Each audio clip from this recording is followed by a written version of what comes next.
एक इंसान था जो पूरी जिंदगी फेल होता रहा। उसके पास न पैसा था, न कोई बड़ी जॉब, न कोई डिग्री। उसकी उम्र 40 साल हो चुकी थी और लोग उसे फेलियर कहते थे। लेकिन एक दिन एक आदमी ने उसे एक सीक्रेट बताया, सिर्फ एक आइडिया, और उस एक आइडिया ने उस इंसान की पूरी जिंदगी बदल दी।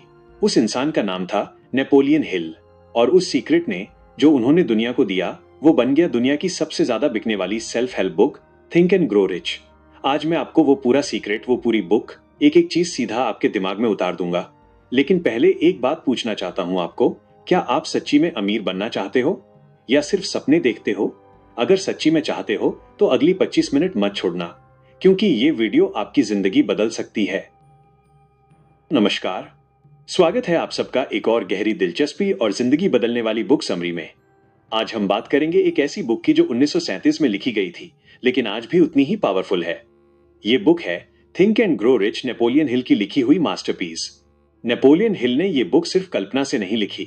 उन्होंने पूरे 20 साल तक दुनिया के 500 से ज्यादा सबसे अमीर और सफल लोगों का इंटरव्यू किया, जैसे Andrew Carnegie, Henry Ford, Thomas Edison, John D Rockefeller, और उनके दिमाग के राज खोजे। और वो राज उन्होंने इस एक बुक में भर दिए। इस बुक में 13 प्रिंसिपल्स हैं जिनका कोई नाम नहीं मिलेगा किसी स्कूल या कॉलेज में, लेकिन यही 13 प्रिंसिपल्स डिसाइड करती हैं कि कौन अमीर बनेगा और कौन नहीं। तो चलो शुरू करते हैं एक एक प्रिंसिपल से, बिल्कुल स्टोरी की तरह, सीधा दिल से।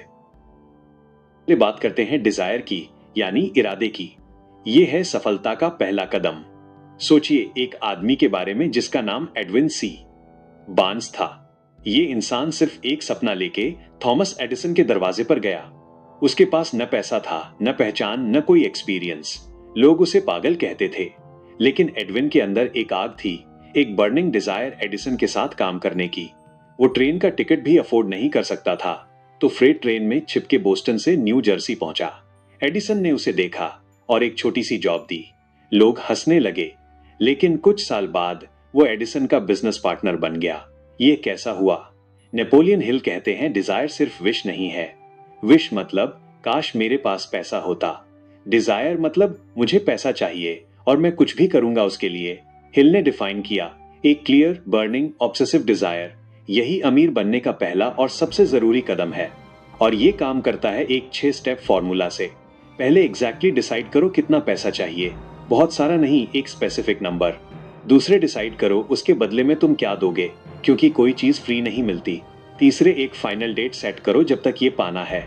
चौथे एक प्लान बनाओ और इमीडिएटली काम शुरू करो, चाहे प्लान परफेक्ट न हो।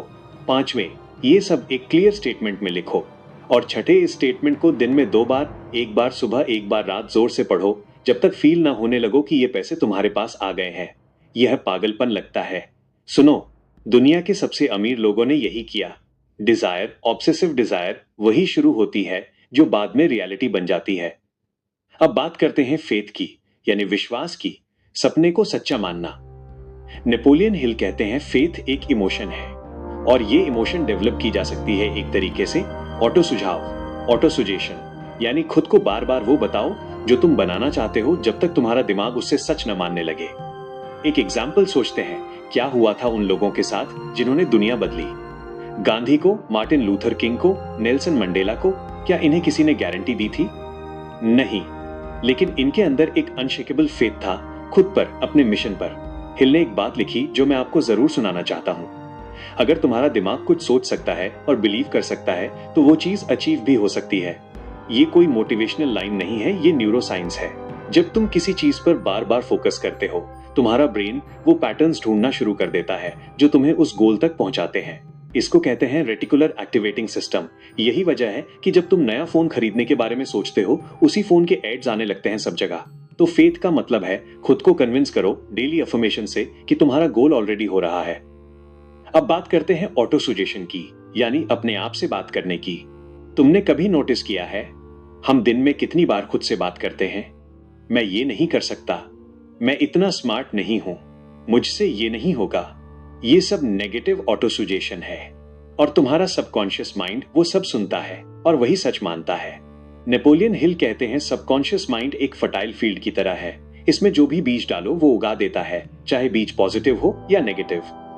तो सोल्यूशन क्या है? Conscious, deliberate, positive auto suggestion. मतलब अपने डिजायर का स्टेटमेंट जो तुमने पहले लिखा उसे दिन में 2 बार आंखें बंद करके इमोशन के साथ पढ़ो। सिर्फ वर्ड्स मत पढ़ो, फील करो कि ये हो रहा है। तुम्हारे हाथ में वो पैसा है, तुम्हारा बिजनेस चल रहा है। ये सुनता है फिल्मी, लेकिन ये एक्चुअली काम करता है, क्योंकि तुम्हारा सबकॉन्शियस माइंड इमोशन और रियलिटी में फर्क नहीं करता। वो जो फील करता है वही बिलीव करता है। अब आते हैं स्पेशलाइज्ड नॉलेज पर, यानी सिर्फ डिग्री काफी नहीं। हेनरी फोर्ड एक बार कोर्ट में गया, एक केस था उनके खिलाफ। अपोजिट साइड के लॉयर ने उन्हें एम्बैरस करने की कोशिश की। उन्होंने फोर्ड से साइंटिफिक, हिस्टोरिकल, मैथमेटिकल सवाल पूछे। फोर्ड कुछ भी नहीं जानते थे। तो लॉयर ने कहा, देखो जज साहब, ये इंसान इतने इग्नोरेंट हैं कि इन्हें बेसिक चीजें भी पता नहीं। फोर्ड ने उठ के लॉयर को देखा और कहा, सर मेरे ऑफिस में एक बटन है, अगर मैं वो दबाता हूं तो 60 सेकंड में मेरे पास ऐसे एक्सपर्ट्स आ जाते हैं जो इन तमाम सवालों का जवाब दे सकते हैं। तो बता मुझे, ये सब खुद क्यों याद रखना चाहिए? यही है स्पेशलाइज्ड नॉलेज का सीक्रेट। जनरल नॉलेज जो स्कूल में मिलती है वो किसी काम नहीं आती। दुनिया में ऑर्गेनाइज्ड, स्पेशलाइज्ड, अप्लाइड नॉलेज की जरूरत है। वो इंसान सबसे ज्यादा वैल्यूएबल है जो या तो एक काम का एक्सपर्ट होगा या फिर ऐसे एक्सपर्ट्स की टीम मैनेज कर सकता होगा। नेपोलियन हिल कहते हैं, शिक्षा का मतलब ये नहीं कि तुमने कितनी किताबें पढ़ी हैं। शिक्षा का मतलब है तुमने क्या सीखा है, क्या अप्लाई किया है और कितना जानते हो अपने स्पेसिफिक फील्ड में। तो अपना एक एरिया चूज करो और उसमें दुनिया का एक्सपर्ट बनो। अब बात करते हैं इमेजिनेशन की, सपनों की फैक्ट्री की। नेपोलियन हिल कहते हैं, आइडियाज ही असली करेंसी हैं। कोका कोला एक इंसान की इमेजिनेशन थी, एप्पल एक इंसान की इमेजिनेशन थी, अमेजन एक इंसान की इमेजिनेशन थी। दुनिया का सबसे पावरफुल रिसोर्स है तुम्हारा दिमाग, और उस दिमाग का सबसे पावरफुल टूल है इमेजिनेशन। हिल कहते हैं, हर चीज 2 बार बनती है, पहले दिमाग में फिर हकीकत में। बिल्डिंग पहले आर्किटेक्ट के दिमाग में बनती है, फिर जमीन पर। कोई भी बिजनेस पहले फाउंडर के दिमाग में होता है, फिर मार्केट में। तो अगर तुम चाहते हो कि कुछ बड़ा हो तुम्हारी जिंदगी में, पहले उसे अपने दिमाग में बड़ा देखो। अब आते हैं ऑर्गेनाइज्ड प्लानिंग पर, यानी सपने से एक्शन तक। सपना देख लिया, डिजायर आ गई, फेथ आ गया, इमेजिनेशन चली, अब काम करो। नेपोलियन हिल कहते हैं, अकेला इंसान कुछ हासिल नहीं कर सकता, तुम्हें एक मास्टरमाइंड ग्रुप चाहिए, ऐसा ग्रुप जो तुम्हारे साथ मिलकर प्लान बनाए और एग्जीक्यूट करे। हेनरी फोर्ड के पास डिग्री नहीं थी, लेकिन उसके पास एक ग्रुप था एक्सपर्ट्स का जो उससे गाइड करते थे। उन्हीं लोगों की वजह से फोर्ड का एम्पायर खड़ा हुआ। हिल कहते हैं, फेलियर टेम्परेरी होती है। टेम्परेरी फेलियर का मतलब डिफीट नहीं है। हर फेलियर एक लेसन लाती है, एक सिग्नल लाती है कि प्लान चेंज करना है। एक इंपॉर्टेंट बात, प्लान्स फेल होते हैं, इंसान नहीं। जब प्लान फेल हो तो नई प्लानिंग करो, लेकिन कभी हार मत मानो। और प्लानिंग के लिए एक चीज बिल्कुल जरूरी है, डिसिसिवनेस। दुनिया के 500 अमीर लोगों में एक कॉमन क्वालिटी थी, वो जल्दी डिसाइड करते थे और डिसीजन धीरे बदलते थे। गरीब लोग धीरे डिसाइड करते हैं और जल्दी बदल लेते हैं। ये एक बहुत बड़ी डिफरेंस है। अब बात करते हैं डिसीजन की, यानी आलस का अंत।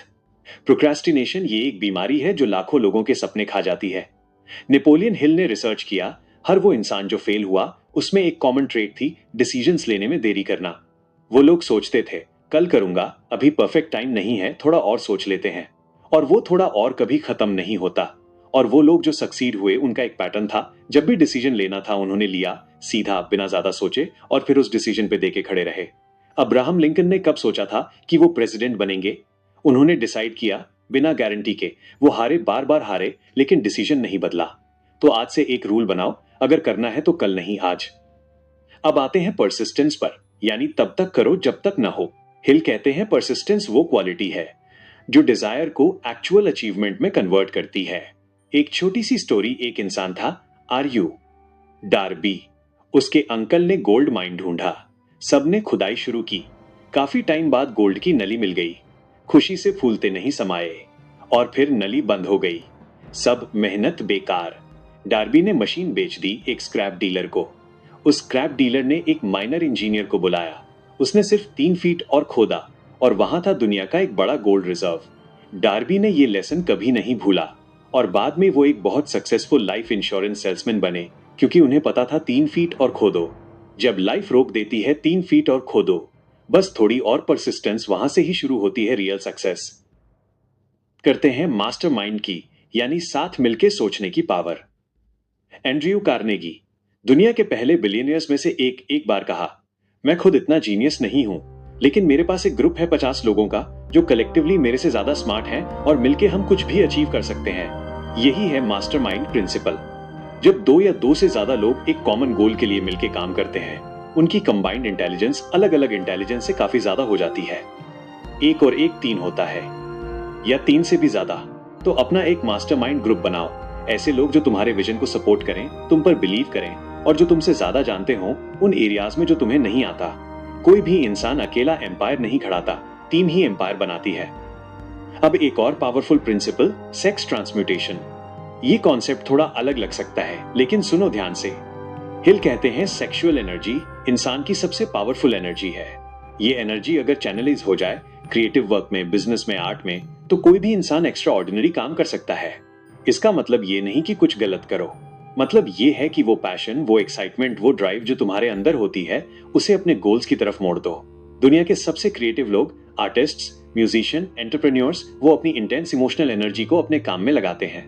वो काम में ऑब्सेस्ड रहते हैं, सोते हैं तो भी काम की सोचते हैं, खाते हैं तो भी। ये ट्रांसम्यूटेशन है, एनर्जी का कन्वर्जन फिजिकल क्रेविंग से क्रिएटिव एक्शन में। अब बात करते हैं सबकॉन्शियस माइंड की, यानी अंदर के पावर स्टेशन की। तुम्हारा सबकॉन्शियस माइंड कभी सोता नहीं, 24 घंटे काम करता है। नेपोलियन हिल कहते हैं ये डायरेक्टली इन्फिनिट इंटेलिजेंस से कनेक्टेड है। मतलब कुछ ऐसे आंसर्स जो तुम्हारा कॉन्शियस माइंड नहीं दे सकता, वो सबकॉन्शियस माइंड दे सकता है। तुमने कभी नोटिस किया, कोई प्रॉब्लम सॉल्व नहीं हो रही, तुम सो गए और सुबह उठ के सडनली सॉल्यूशन आ गया?